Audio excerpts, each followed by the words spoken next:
What's going on YouTube? JT's Reborn here, and welcome back to another edition of my DC comic book reviews. And in this video, we're going to be talking about Batman Santa Claus Silent Night, issue number 4. And it is December 26th at the time I'm recording this thing, so I want to take this moment to say I hope everybody had a fantastic Christmas. I know I sure did. But now it's time to get back into the swing of things. I got a couple of comic book reviews coming out this week.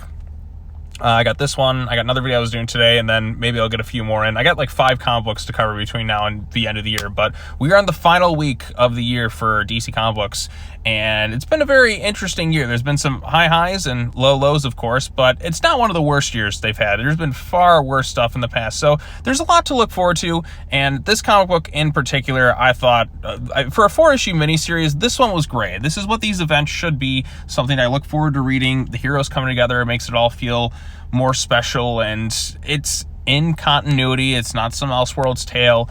There's a few things where I start to, like, I mean, it is in continuity. There's some things where I'm just like, well, if it is, then this character should look a little bit older, but that's beyond the point. This comic book, I mean, it's fun. It's an entertaining thing. You don't really necessarily have to worry about the constraints of continuity or anything like that. It's just a fun 4-issue miniseries against the various DC characters working alongside Santa Claus to stop Krampus and all that. I mean, if you can't enjoy that, then I don't know what else to say. But this one is great. It has a very good, wholesome ending that felt really optimistic, and I couldn't help but smile. It's joyful goodness ultimately won over my jaded, cynical heart. So, like I said in the previous issue, Superman got possessed by some stuff, and I guess it's from the Phantom Zone, if you will. Damian got kidnapped by Krampus, who is... and it's clearly some sort of form of possession, if you will. Now, Damien's supposed to be a teenager, like 14 here, but they draw him like he's 10 years old, a little kid. They make him so tiny. I'm like, that's one of my complaints. I'm like, come on, make him look older like a teenager. They're drawing him like he's 10 years old. So many artists kind of do that. But this one's written by Jeff Barker, Danny Kim, and Steven Segovia were on the art. Just a little minor criticism, since this is post Night Terrors, if you will.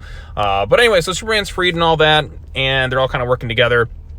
Damian realizes that Krampus, a way to kind of get through to Krampus, he thought back to Zatanna's storybook and the story of the kids and the ritual between Santa and Krampus. So he puts on this act, and mind you, that actually is kind of funnier knowing that he is a teenager in high school doing this, and he starts crying like a baby, like about how he misses his father, if you will, and I was laughing quite a bit. Like, it's a funny thing, the way he kind of gets out of the situation by crying and stuff. So there is some humorous bits in here. Ultimately, Santa is able to track down where he's at, and he's somewhere in the Gnome Kingdom, and like I said, Krampus is battling possession after being trapped in this realm for so long, and something freed him, if you will, and ultimately they kind of have to work together and help free Krampus of the thing, and then they complete the ritual, if you will, that Santa and Krampus used to do, which ultimately, like I said, breaks him free of this curse, if you will, and Santa like brings him back into the world so they can continue to kind of do what they do.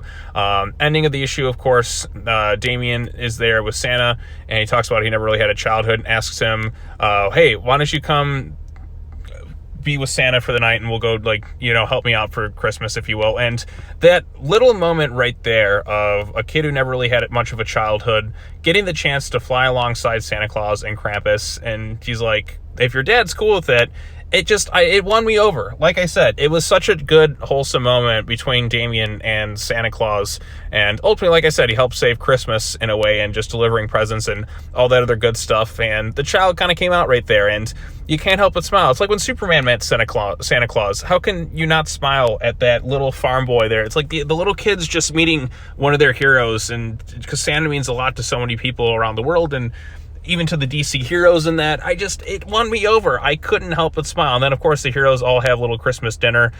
Even the people, I guess, who are Jewish, too. I think Barry Allen's Jewish, if I'm not mistaken. Or is he Chris? I don't know, because I feel like some instances he has been, and some instances he's been not. But it doesn't matter. You can still have Christmas dinner, even if you're not, like, you know, celebrating Christmas, per se. I don't know. It's beyond the point. But the point is, it's a good, wholesome comic book. There's some joyful moments in here. There's some nice-looking artwork. Even if characters, they draw Damian a little bit younger than he should be. It's besides the point. Like, I'm willing to kind of let it slide if you're doing something good with it. And they did some good, wholesome stuff with this thing, and I couldn't help but smile. I don't know. This is kind of a perfect comic book to come out around Christmas time. It's joyful and triumphant. I mean, what else can I say about it? It's great. It's a fun 4-issue miniseries. This is what the miniseries. I feel like this is what events should be. Like there should be an excitement and a thrill of seeing all these characters that we know and love coming together. It's self-contained. It doesn't have 100 million tie-ins. It's a 4-issue series, little mini-series, and it's a good one. This is the stuff I want to see DC do more of. If you have to do these types of it's not really much of an event. It's just a 4-issue mini-series. It doesn't overstay its welcome with 100 million tie-ins. It just tells its story concisely within 4 issues. There's some charm. There's some likability to it. There's some humor, and just that wholesomeness at the end of it that just wins even the most cynical, jaded people over. This would make a heck of a Christmas animated like DC film, I think. I think this one could be top tier. It's like Merry Little Batman. I actually saw that one, and I think maybe I'll do a video on it, but I quite enjoyed that movie as well. So I guess Damien's in some really good Christmas stuff in regards to like Batman related stuff as well. Also, I feel like calling it Batman Santa Claus Silent Night, it doesn't really do it justice, because like most of the Justice League like shows up for this thing too, and you also have other characters as well. It's not really just Batman in this thing per se, but I mean, Batman's the name value. Batman has more name value than just the Justice League itself, so I can probably understand why they did that. But it's still, why with the title. But hey, it is what it is. But then again, Batman is trained under Santa Claus, which is pretty funny as well. I don't know. I really like this comic book. I would like to see this creative team work on more stuff at DC. I'm not sure if he's done anything else, but if you're able to kind of write a story like this exciting and centered around the holidays, then yes, more of this stuff, please. Like if you have to do little miniseries and stuff, make them like this. This is really joyful. It's great. And there's a lot of great moments between these 4 issues. So thumbs up for me. I quite liked it, and I'd like to see more from this creative team. So anyways, that's all I really have to say about this particular issue. Let me know what you thought of it in the comment section down below. Be sure to like this video, share it with your friends, subscribe to the YouTube channel for more content, hit the bell for notifications, all that other fun stuff. After this, I'm going to be covering the latest issue of Green Arrow, and then I got to get some Beast World and Detective Comics stuff to kind of cover as well. Maybe I should have saved this video for the end, but then again, like this is the one I was most looking forward to this week, and Green Arrow. So like Beast World, you know, I'll cover that and Titans and all that as well, but this is the stuff I've quite enjoyed the most. So yeah, that's all I really have to say. As always, take care now. Bye-bye then, and I will see you all in the next video. Peace.